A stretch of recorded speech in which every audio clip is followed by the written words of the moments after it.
अस्सलाम वालेकुम दोस्तों, मैं हूं माजिद मलिक और डिस्कवर द वर्ल्ड में आप सबको खुश आमदीद। दोस्तों, भारत के स्पेस मिशन चंद्रयान 3 ने चांद की सतह पर उतरते ही हजूर अकरम सल्लल्लाहु अलैहि वसल्लम के 1400 साल पुराने मौजज़े को न सिर्फ सच साबित किया, बल्कि चंद्रयान 3 से ली जाने वाली तस्वीर और वीडियोज ने पूरी दुनिया में तहलका मचा दिया।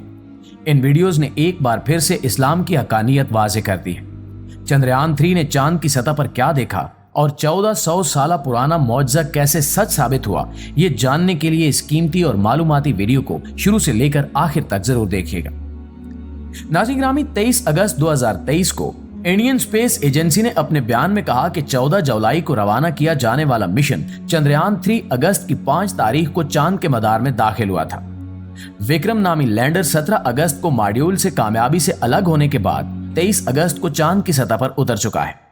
इंडिया की जानिब से रवाना किया जाने वाला चंद्रयान 3 खलाई जहाज कामयाबी से चांद की सतह पर उतर चुका है। चंद्रयान 3 ने बुध की शाम तकरीबन 6:04 पर चांद के जनूबी हिस्से पर लैंडिंग की। इस कामयाबी के बाद इंडिया चांद के कुतबे जनूबी पर खलाई जहाज उतारने वाला दुनिया का पहला और अमेरिका, रूस और चीन के बाद चांद पर सॉफ्ट लैंडिंग करने वाला चौथा मुल्क बन गया है। सन 2019 में चंद्रयान 2 को चांद पर उतारने की कोशिश की गई थी, जिसमें भारत को नाकामी का सामना करना पड़ा था, लेकिन इस बार चांद पर उतरने का मिशन पूरा कर लिया गया है।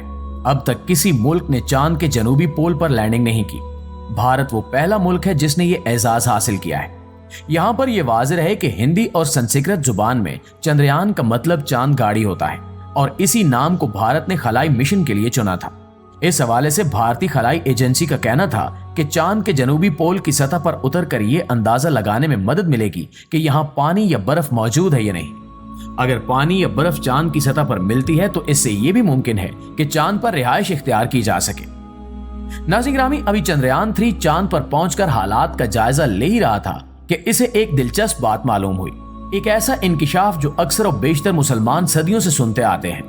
ना सिर्फ सुनते आ रहे हैं बल्कि मुसलमान इस इंकिशाफ पर पूरा ईमान भी रखते हैं। और वो इंकिशाफ ये था कि आज से 1400 साल पहले चांद को 2 टुकड़ों में तकसीम किया गया था।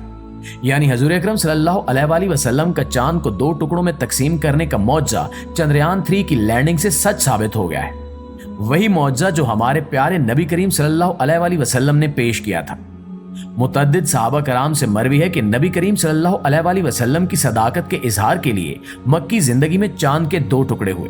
बताया जाता है कि चंद्रयान 3 नामी स्पेस मिशन जब चांद पर पहुंचा तो इसे चांद के दरमियान एक लकीर नजर आई, जो दूर से तो एक बारीक लकीर मालूम हो रही थी, लेकिन जब इसके करीब जाकर देखा गया तो वो इस कदर गहरे और स्याह शगाफ की सूरत में थी, गोया यूं लगता था कि जैसे चांद 2 टुकड़ों में आपस में जुड़ा हुआ है। चांद के 2 टुकड़े होने की तस्वीर सोशल मीडिया पर वायरल हुई तो पूरी दुनिया दंग रह गई, क्योंकि ये मौजज़ा 1400 साल पुराना है। इससे कबल भी जो ममालिक चांद पर गए उन्होंने चांद की तस्वीर ली। उनमें बखूबी देखा जा सकता था कि चांद आज भी 2 टुकड़ों में तकसीम है। यूं चंद्रयान 3 ने एक बार फिर से हजूर अकरम सल्लल्लाहु अलैहि वसल्लम के मौजज़े को दुनिया के सामने पेश किया, जिससे बेशतर गैर मुस्लिम इस्लाम की हकानियत को तस्लीम करने लगे। शक्कुल कमर के इस तारीखी मौजज़े के बारे में रिवायात इतनी कसरत से मनकूल हैं कि इन्हें तवातुर का दर्जा दिया गया है। मुअज़्ज़िज़ दोस्तों, हज़रत अब्दुल्ला बिन अब्बास रज़ियल्लाहु ताला अन्हु से रिवायत है कि जनाब रसूलुल्लाह सल्लल्लाहु अलैहि वसल्लम के पास मुशरिकीन का एक गिरोह आया, जिसमें वलीद बिन मुगीरा, अबू जहल, आस बिन वाइल बिन हशाम, असवद बिन अब्दुल मतलिब और नजर बिन हारिस शामिल थे। इन्होंने हज़रत सल्लल्लाहु अलैहि वसल्लम से कहा कि अगर आप वाकई सच्चे नबी हैं तो अपनी सच्चाई के सबूत में चांद 2 टुकड़े करके दिखाएं। इस तरह के इसका एक टुकड़ा कमीज की पहाड़ी पर और दूसरा टुकड़ा कहकान पर हो। नबी करीम सल्लल्लाहु अलैहि वसल्लम ने पूछा कि अगर ऐसा हो गया तो क्या तुम लोग ईमान ले आओगे? कहने लगे कि हाँ। वो रात 14वीं की रात थी और चांद आसमान पर पूरी आबोताब के साथ जगमगा रहा था। नबी अकरम सल्लल्लाहु अलैहि वसल्लम ने अल्लाह ताला से दुआ की कि या अल्लाह, इन मुशरिकों का सवाल पूरा फरमा दे। फिर आप सल्लल्लाहु अलैहि वसल्लम ने उंगली से इशारा किया तो चांद उसी तरह 2 टुकड़े हो गया जिस तरह काफिरों ने कहा था। हज़रत सल्लल्लाहु अलैहि वसल्लम ने फरमाया कि ए अबू सलमा और अरकम, इस पर गवाह रहना। मुल्ला मोहम्मद कासिम फरिश्ते तारीख हिंद में लिखते हैं कि 3री सदी हिजरी की इब्तिदा में कुछ अरब मुसलमान कश्ती पर सवार होकर श्रीलंका की जानिब जा रहे थे कि तूफानों की वजह से जजायर मौलावार की तरफ जा निकले और वहां गदन कलोर नामी शहर में कश्ती से उतरे। शहर के हाकिम का नाम सामरी था। उसने मुसलमानों के बारे में यहूदी और ईसाई सयाहों से बहुत कुछ सुन रखा था और अब मुसलमानों से कहने लगा कि पैगंबर इस्लाम के हालात और इनकी कुछ अलामात बयान करें। इन मुसलमानों ने उसे हज़रत सल्लल्लाहु अलैहि वसल्लम के हालात जिंदगी, इस्लाम के असूल व मसाइल और नबी अकरम सल्लल्लाहु अलैहि वसल्लम के मौजज़ात के बारे में बहुत सी बातें बताईं और उन अरब मुसलमानों ने शक्कुल कमर मौजे का जिक्र भी किया। इस पर सामरी हुक्मरान कहने लगा कि जरा ठहरो, हम इस बात पर तुम्हारी सदाकत का इम्तिहान लेते हैं। हमारे यहाँ दस्तूर है कि जो भी अहम वाक़या रुनुमा हो उसे कलम बंद करके शाही खजाने में महफूज कर लिया जाता है। अगर तुम्हारे कहने के मुताबिक हजरत मोहम्मद सल्लल्लाहु अलैहि वसल्लम की सदाकत के इजहार के लिए चांद 2 टुकड़े हुआ था तो इसे यहाँ के लोगों ने भी देखा होगा और इतना मुहय्यरुल अकूल वाक़या जरूर कलम बंद करके शाही खजाने में महफूज कर लिया होगा। ये कहकर उसने पुराने कागजात तलब किए। जब उस साल का रजिस्टर खोला गया, यानी जिस साल चांद 2 टुकड़े हुआ था, तो रजिस्टर में यह दर्ज था कि आज रात चांद 2 टुकड़े होकर फिर जुड़ गया। इस पर वो बादशाह मुसलमान हो गया और बाद में तख्तो ताज छोड़कर मुसलमानों के साथ ही अरब चला गया।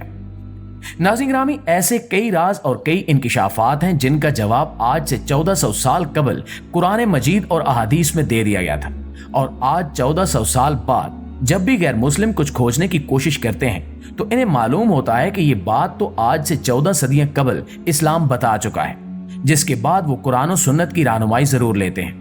शक्कुल कमर के तारीखी मौजज़े की तस्दीक करते हुए भारतीय स्पेस मिशन चंद्रयान ने भी ये साबित किया कि चांद पर ऐसी दरारें और शगाफ एक कतार में मौजूद हैं जिन्हें देखकर यह लगता है कि चांद 2 टुकड़ों में तकसीम हुआ था और फिर कुछ अरसा 2 टुकड़ों में रहने के बाद दोबारा से जुड़ गया। बहरहाल साइंसदानों के बयानात से यह बात साबित हो जाती है कि कुरान करीम ने जिस वाक़े का जिक्र आज से 1400 साल पहले किया था वो बिल्कुल बरहक है। ये ना सिर्फ कुरान मजीद की सच्चाई की एक अजीम शान दलील है, बल्कि ये हमारे प्यारे नबी इमामुल अंबिया हजरत मोहम्मद सल्लल्लाहु अलैहि वसल्लम की रिसालत की भी लारैब गवाही है। आखिर में हस्ब रिवायत दुआ है कि अल्लाह ताला हमारे ईमान को कामिल करे और हमें कुरान और हदीस के मुताबिक अपने आमाल को संवारने की तौफीक अता फरमाए। आमीन सुमा आमीन।